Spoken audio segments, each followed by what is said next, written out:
Hello, this is Caitlan Madden, a summer student at the Oshawa Museum. Thank you for joining us once again for this monthly podcast. During episode 3, Melissa talked about why Victorians made objects out of hair.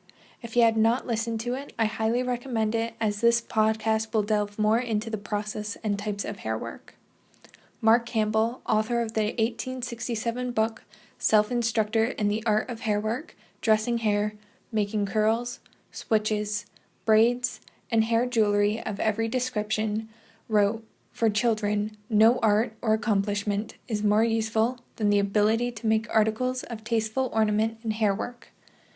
We need to remember that although today some people find the idea of creating art and jewelry out of hair creepy, but to Victorians, making and giving hair tokens was a sign of friendship, remembrance, or even a romantic gesture. Campbell's book provides a detailed description of every hairwork type with illustrations.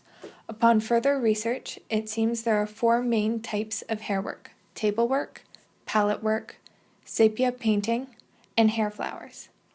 Table work is done on a small table with a hole in the center, and the hair is separated into bundles, with a weight secured to the ends. This work is best used when producing a decorative woven cord, whether it is flat, hollow, or solid, and later can be incorporated into a bracelet, necklace, or a watch chain. Palette work is when the hair is laid flat and glued to a base with shapes cut out and pieced together to form pictures. This technique was best used under glass setting for jewelry piece. Designs in palette work often resemble feathers and flora. Sepia painting is usually done on glass or ivory, in which the paint was made from finely chopped hair. These paintings often depict landscapes or scenes relating to death and mourning. Lastly, hair flowers, which is done by wrapping the hair around a rod and a fine wire. Afterwards can be shaped to form flowers and leaves. For most of the braids in Campbell's book, it seems once the braid is completed, in order for the hair to hold its new shape, some steps are required. First, the ends must be braided onto a wire. Then the hair must be boiled in the water for about 10 minutes. Afterwards, the hair is put into an oven to dry the hair out, but must be taken out before burning the hair.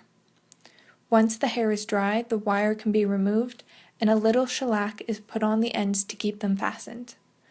The Oshawa Museum currently has 2 different types of hair wreaths hanging in the parlor of Henry House.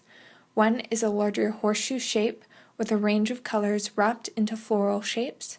The second is a smaller horseshoe shape, which was donated to us in the 1980s after being passed down from generation to generation.